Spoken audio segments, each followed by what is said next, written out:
I cannot be the only person who loves St. Michael the Archangel, but really when it comes down to it, I know very little about the history of St. Michael the Archangel. So I'm really excited to share this book with you that was sent to me. This is a hardcover book.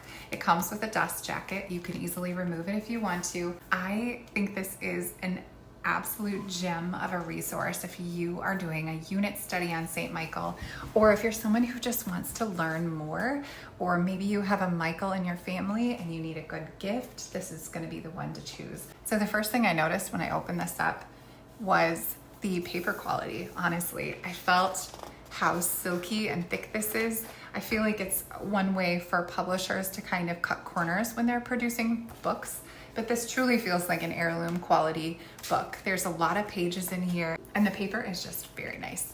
So this book is broken down into 3 parts. Part 1 is the history of St. Michael the Archangel. You have these beautiful, vibrant illustrations throughout each page. The colors are super bright. It's written in a way that's very easy to comprehend, and it's perfect for children, but it's also really educational for adults as well. There's so much in here that I personally have never thought of or never even learned. So we talk about sort of the beginning of time, the beginning of the creation of the angels, and then the battle between Lucifer and St. Michael. And I love just the historical aspect of things. These are just such captivating pages too. You can see just how nice each of these pages are laid out. Then you go into part 2, and this is the section that talks about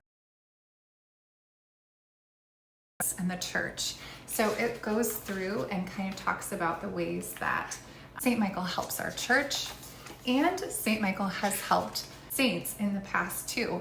And this should be obvious to me, but for some reason I never thought about the way that St. Michael impacted St. Patrick, for example, or Pope St. Gregory the Great. You know, like these are things that just have never truly crossed my mind. I love the illustrations in here too. We live in a time when there's just so much AI produced artwork, and it immediately loses credibility with me when I see that. So to see artwork that was actually created by a human is just really refreshing.